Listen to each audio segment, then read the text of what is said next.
आज आम्ही निघालो आहोत फॉग सिटी इगतपुरीला।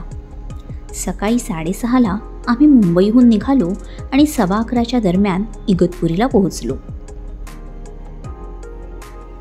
पहिलाच पॉईंट जो आम्ही पाहिला तो म्हणजे म्यानमार गेट। हा म्यानमार गेट उत्तम स्थापत्यकलेचा एक सुंदर नमुना आहे। म्यानमार गेट इगतपुरी रेल्वे स्टेशनपासून 1 किलोमीटरच्या अंतरावर आहे। त्यामुळे तुम्ही जर रेल्वेने येणार असाल तर स्टेशनपासून ऑटो घेऊन किंवा अगदी पायी चालत सुद्धा इथपर्यंत येऊ शकता। इथे डाव्या साईडला विपस्सना हॉल आहे। आज शूटिंगची परवानगी नव्हती, पण आतमध्ये गौतम बुद्धांच्या जीवन प्रवासाची माहिती सांगणारे फोटोज आहेत। तसेच माहितीपट सुद्धा दाखवला जातो। हा अशोक स्तंभ बांधलेला आहे, ज्या 2 हरणांच्या मध्ये एक फिरतं अशोक चक्र आहे।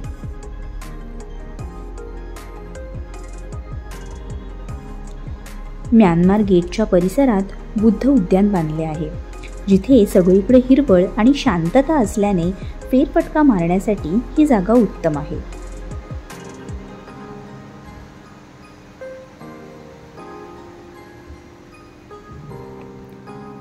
बुद्ध उद्यानामध्ये थोडा वेळ घालवल्यानंतर आम्ही निघालो आमचा नेक्स्ट पॉईंट पाहायला।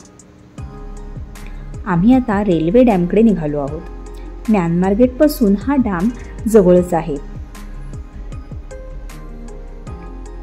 ही आहे रेल्वे डॅमकडे जाणारी पायवाट।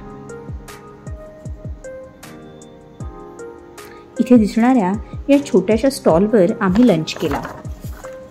इथे तुम्हाला खाण्यासाठी मॅगी, पास्ता, भजी असे वेगवेगळे ऑप्शन्स आहेत।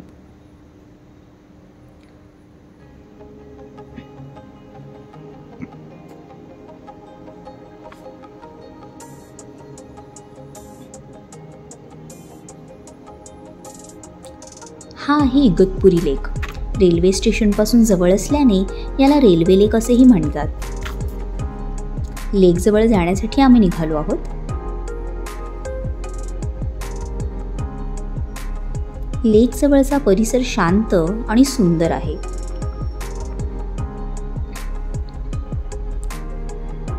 थोडा वेळ लेकच्या काठावर बसल्यावर आम्ही धबधब्याकडे निघालो आहोत।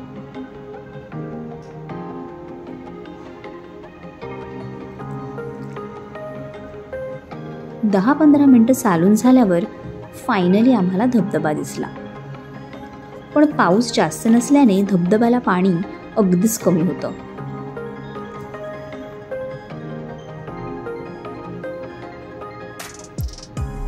रेल्वे डॅमच्या परिसरात थोडा वेळ घालवल्यानंतर आता आम्ही निघालो भावली डॅम पाहायला।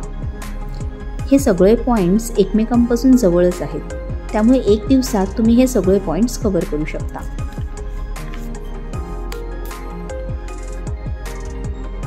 हा आहे भावली डॅम आणि या डॅम जवळच भावली धबधबा सुद्धा आहे।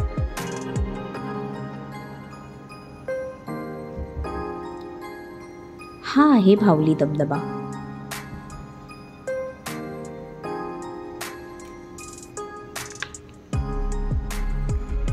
या धबधब्याला चांगलं पाणी होतं।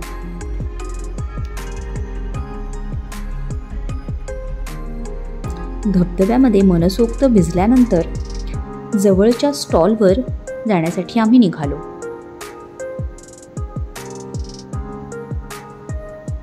मस्त गरमागरम वडापाव आणि चहा आम्ही घेतला। गरमागरम भुट्टा सुद्धा खाल्ला आणि आता आम्ही परतीच्या प्रवासाला निघालो। तर अशी झाली आमची 1 दिवसीय इगतपुरी पिकनिक। तुम्हाला हा व्हिडिओ आवडला असेल तर लाईक करा आणि माझ्या चॅनलला नक्की सबस्क्राईब करा।